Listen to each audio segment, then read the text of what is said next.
ओम नमः शिवाय। जिस प्रकार इस ब्रह्मांड का ना कोई अंत है और ना ही कोई शुरुआत, उसी प्रकार शिव अनादि है। संपूर्ण ब्रह्मांड शिव के अंदर समाया हुआ है। आइए आज श्रवण करते हैं सोमवार व्रत कथा। प्राचीन काल की बात है। एक नगर में एक बहुत धनवान साहूकार रहता था, जिसके घर में धन की कमी नहीं थी, परंतु उसको एक बहुत बड़ा दुख था कि उसका कोई पुत्र नहीं था। वह इसी चिंता में दिन रात लगा रहता था। पुत्र की कामना के लिए प्रत्येक सोमवार को शिवजी का व्रत और पूजन किया करता था तथा शाम को शिव मंदिर में जाकर शिवजी के सामने दीपक जलाया करता था। उसके इस भक्ति भाव को देखकर एक समय पार्वती जी ने शिवजी से कहा, महाराज, ये साहूकार आपका अनन्य भक्त है। सदैव आपका पूजन और व्रत बड़ी श्रद्धा से करता है। इसी की मनोकामना पूर्ण करनी चाहिए। शिवजी ने कहा, हे पार्वती, यह संसार कर्म क्षेत्र है। जैसे किसान खेत में जैसा बीज डालता है वैसा ही फल काटता है, उसी तरह इस संसार में जैसा कर्म करते हैं हम वैसा ही फल भोगते हैं। पार्वती जी ने अत्यंत आग्रह से कहा, महाराज, जब ये आपका अनन्य भक्त है और इसको अगर किसी प्रकार का दुख है तो उसको अवश्य दूर करना चाहिए, क्योंकि आप सदैव अपने भक्तों पर दयालु होते हैं, उनके दुखों को दूर करते हैं। यदि आप ऐसा नहीं करेंगे तो मनुष्य आपकी सेवा तथा व्रत क्यों करेंगे? पार्वती जी का ऐसा आग्रह देख शिवजी महाराज कहने लगे, हे पार्वती, इसके कोई पुत्र नहीं है। इसी चिंता में ये अति दुखी रहता है। इसके भाग्य में पुत्र ना होने पर भी इसको मैं पुत्र प्राप्ति का वर देता हूँ, परंतु ये पुत्र केवल 12 वर्ष तक जीवित रहेगा। इसके पश्चात वो मृत्यु को प्राप्त हो जाएगा। इससे अधिक मैं इसके लिए कुछ नहीं कर सकता। ये सब बातें साहूकार सुन रहे थे। इससे उसको ना तो कुछ प्रसन्नता हुई ना कुछ दुख हुआ। वह पहले जैसे शिवजी महाराज का व्रत और पूजन करता था वैसे ही वो शिवजी महाराज का व्रत और पूजन करता रहा। कुछ काल बीत जाने पर साहूकार की स्त्री गर्भवती हुई और 10वें महीने में उसके घर में एक सुंदर पुत्र जो है पैदा हुआ। साहूकार के घर में बहुत खुशी मनाई, परंतु साहूकार ने केवल 12 वर्ष की आयु जानकर अधिक प्रसन्नता प्रकट नहीं की और ना ही ये भेद किसी को बताया। जब बालक 11 वर्ष का हो गया तो उस बालक की माता ने उसके पिता से विवाह आदि के लिए कहा तो साहूकार कहने लगा, अभी मैं इसका विवाह नहीं करूंगा, पुत्र को काशी पे पढ़ने के लिए भेजूंगा।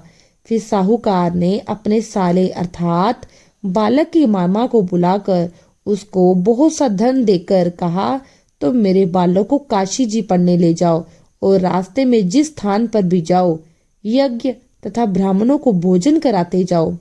वह दोनों मामा भांजे यज्ञ करते ब्राह्मणों को भोजन कराते जा रहे थे। रास्ते में एक शहर पड़ा। उस शहर में राजा की कन्या का विवाह हो रहा था।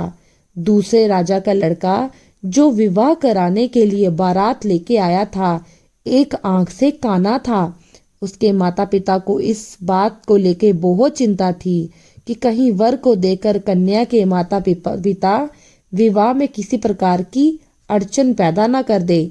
इस कारण जब उसने अति सुंदर सेठ के लड़के को देखा तो मन में विचार किया, क्यों ना दरवाजे के समय इस लड़के से वर का काम चलाया जाए। ऐसा विचार कर वर के पिता ने उस लड़के और मामा से बात की और वे राजी हो गए। फिर उस लड़के को वर के कपड़े पहनाकर घोड़ी पर चढ़वाकर दरवाजे पर ले गए।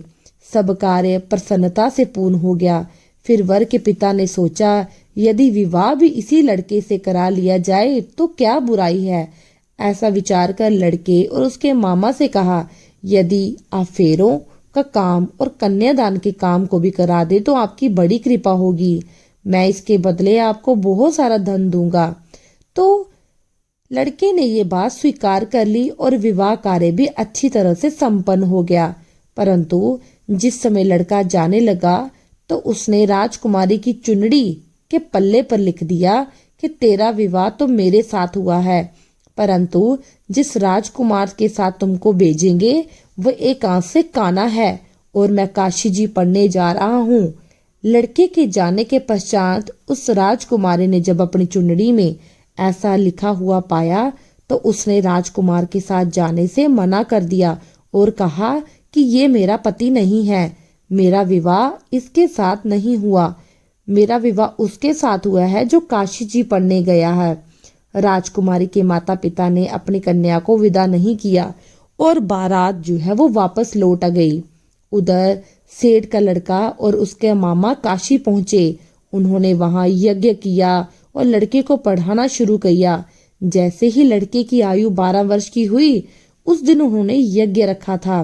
लड़के ने अपने मामा से कहा कि आज मेरी तबीयत ठीक नहीं है। मामा ने कहा अंदर जाओ, सो जाओ।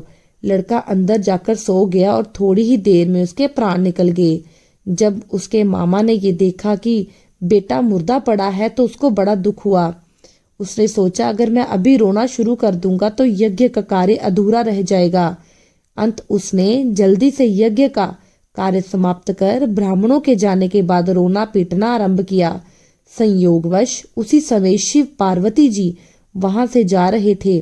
उन्होंने जोर जोर से रोने की आवाज सुनी और देखा कि एक लड़का जो है मुर्दा पड़ा है। पार्वती जी कहने लगी, महाराज ये तो वही सेठ का लड़का है जिसे आपने वरदान दिया था। हे महाराज, इस बालक को आयु दीजिए, नहीं तो इसके माता पिता तड़प तड़प पर मर जाएंगे। पार्वती जी के इस तरह आग्रह करने पर शिव जी ने उसे जीवन वरदान दिया और शिव जी महाराज की कृपा से लड़का जीवित हो गया। शिव जी और पार्वती जी कैलाश पर चले गए। तबला मामा और लड़का उसी प्रकार यज्ञ करते, ब्राह्मणों को भोजन कराते अपने घर को चल पड़े। रास्ते में वहां पहुंचे जहां उसका विवाह हुआ था। वहां भी उन्होंने यज्ञ आरंभ किया। उस लड़के के ससुर ने उसको पहचान लिया और अपने महल में जाकर उसकी खातिरदारी की। फिर बहुत से दास दासियों सहित आदर पूर्वक लड़की और जमाई को विदा किया। जब वे अपने शहर के निकट आए तो मामा ने कहा, पहले मैं तुम्हारे घर जाकर खबर देता हूँ। जब उस लड़के का मामा घर पहुंचा तो लड़के के माता पिता घर की छत पर बैठे थे और ये प्रण ले रखा था कि अगर हमारा बेटा सकुशल लौट आया तो हम राजी खुशी नीचे आ जाएंगे, नहीं तो छत से नीचे गिरकर अपने प्राण त्याग देंगे। इतने में उस लड़के के मामा ने आकर ये समाचार दिया कि आपका पुत्र आ गया है, पर उनको विश्वास नहीं हुआ। तब मामा ने शपथ पूर्वक कहा कि आपका पुत्र अपनी स्त्री के साथ बहुत सारा धन लेके आया है। इसी प्रकार से सेठ जो है आनंद के साथ उन दोनों का स्वागत किया और बड़ी ही प्रसन्नता के साथ रहने लगे। इस प्रकार जो कोई भी सोमवार के व्रत को धारण करता है, इस कथा को पढ़ता है या सुनता है, उसकी समस्त मनोकामनाएं पूर्ण हो जाती हैं।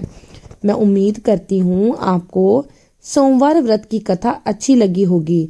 अगर आपको ये कथा अच्छी लगी है तो मेरे चैनल को लाइक, शेयर और सब्सक्राइब करना ना भूलें और कमेंट सेक्शन में हर हर महादेव जरूर लिखिएगा।